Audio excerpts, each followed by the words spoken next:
Verão Vermelho, 1969. De Dias Gomes, o autor deixou para trás o pseudônimo de Stella Calderon, que usou para fazer a novela Ponte dos Suspiros, também de 69. Marcou a modernização de temas debatidos no Brasil que teve influência de Beto Rockefeller, da TV Tupi do ano anterior, de 68. Conflitos de gerações, preconceito social, infelicidade conjugal, reforma agrária e questões raciais foram alguns dos temas discutidos pelo autor. Como já diz no título, foi lamentavelmente perdida em um dos dois incêndios que ocorreu na Globo, o do ano de 1971 ou do ano de 1976. Véu de Noiva, 1969.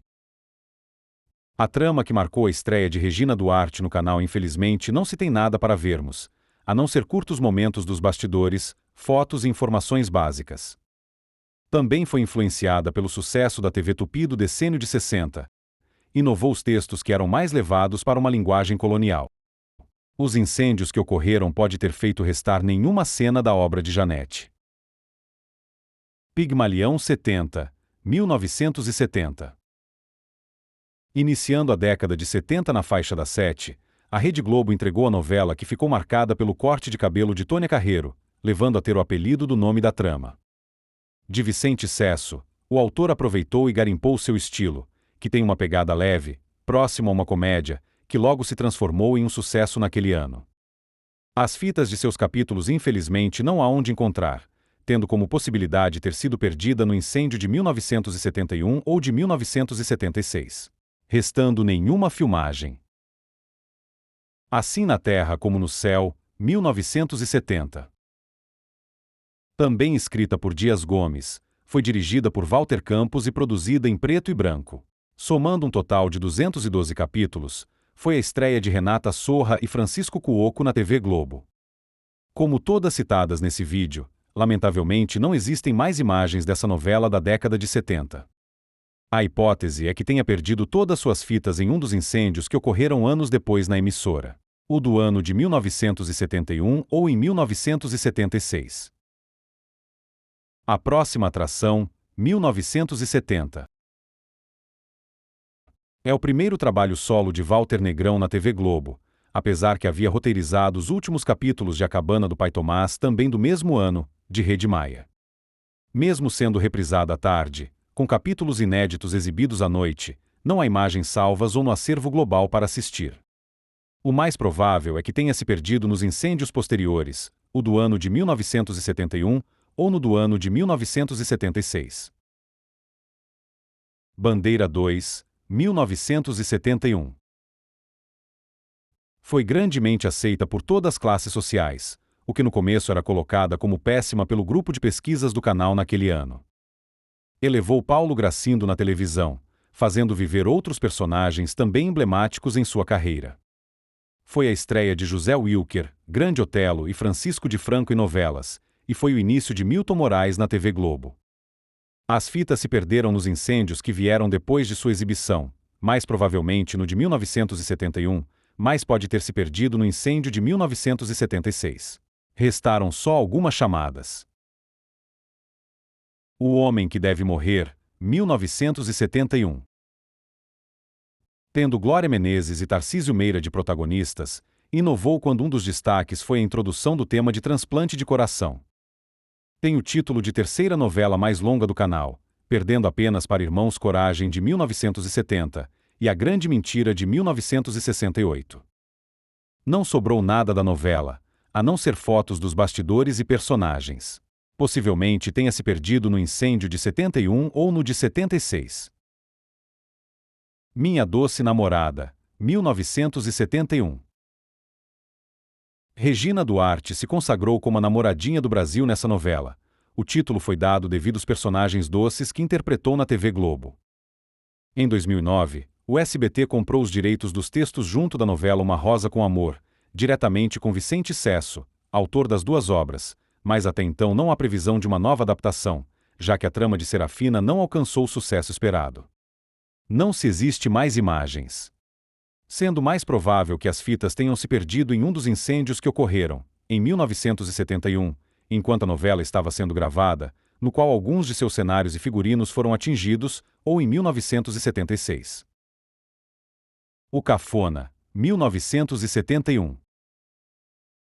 Primeira novela de Braulio Pedroso na Rede Globo, sofreu bastante vigia da censura federal, mudando de classificação a todo instante. Estreou as trilhas sonoras de novelas pela Som Livre, do Grupo Globo. Somente existe algumas cenas rápidas, pois provavelmente foi perdida em um dos incêndios que ocorreu, o de 1971 ou no de 1976. A Patota, 1972. A novela jovem do canal não se encontra mais em registros de capítulos para se ver, a não ser somente algumas chamadas. Sofreu uma derrocada contra também infantil, Jerônimo o Herói do Sertão da TV Tupi, ocasionando o encurtamento da obra e tendo somente 101 capítulos.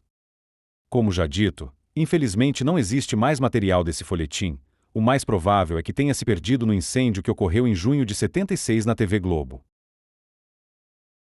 O Primeiro Amor, 1972. Ficou marcada devido à triste morte súbita de Sérgio Cardoso, durante as últimas semanas para o desfecho da trama. A troca de ator foi rapidamente feita, entrando no lugar de Sérgio seu amigo pessoal Leonardo Vilar, que conduziu a história até o fim como professor Luciano, protagonista do folhetim. Foi uma obra que estrelou Araci Balabanian e o próprio Vilar na Rede Globo. Já Flávio Migliaccio fez seu primeiro papel em novela. Não há mais registros dela, tendo a principal hipótese que tenha se perdido no incêndio que teve em junho de 1976 na emissora. O Bofe, 1972. Produzida em 143 capítulos, sucedeu Bandeira 2 e antecedeu O Bem Amado, foi escrita por Braulio Pedroso e Lauro César Muniz. Foi um fracasso retumbante, afundando o horário das 10 na TV Globo. A audiência ruim fez o autor ser despedido do canal, que só retornou para a emissora em 1974, para fazer o reboot. Além de esquecida, as fitas foram total perdidas no incêndio que ocorreu em junho de 1976, nos estúdios da emissora. Bicho do Mato, 1972. Débora Duarte, Pedro Paulo Rangel e Mário Gomes teve sua estreia na TV Globo nessa novela, além de ser a primeira na carreira de Augusto Olímpio e Fábio Máximo. Produzida para dar a continuidade ao projeto de novelas com caráter infanto-juvenil educativo, que se iniciou em Meu Pedacinho de Chão, do ano de 1971. O incêndio que ocorreu em junho de 1976 acabou fazendo as fitas dessa trama serem perdidas, não existindo mais imagens. Cavalo de Aço, 1973. Usada como base na obra do mesmo autor e no mesmo canal em Fera Radical de 1988, tendo só o sexo dos protagonistas invertidos, foi total perdida. Primeira novela inteira do ator José Leogoi, pois só havia feito uma participação em O Bofe, do ano anterior. Restaram somente imagens dos bastidores e algumas chamadas de estreia, pois foi totalmente perdida na íntegra em um dos incêndios que ocorreram. O Semideus, 1973. Abordando a troca de identidades, foi feita às pressas porque não havia substituta para Cavalo de Aço, teve autoria de Walter Negrão. Infelizmente não há mais registros da novela em qualquer lugar, até no acervo da emissora, a não ser algumas chamadas de estreias e uma cena curta. A trama também marcou a estreia de Juca de Oliveira no canal, e a primeira novela de Denise Dumont. Os incêndios teve culpa das fitas terem sido perdidas, e levando juntos registros de dois galãs da época em uma só novela, Francisco Cuoco e Tarcísio Meira. Os Ossos do Barão, 1973. A última obra do talentosíssimo Jorge Andrade não está mais existente.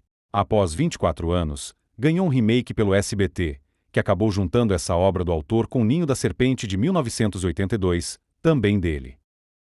Lamentavelmente não existem mais imagens dessa novela, a não ser chamadas de estreia e algumas poucas cenas.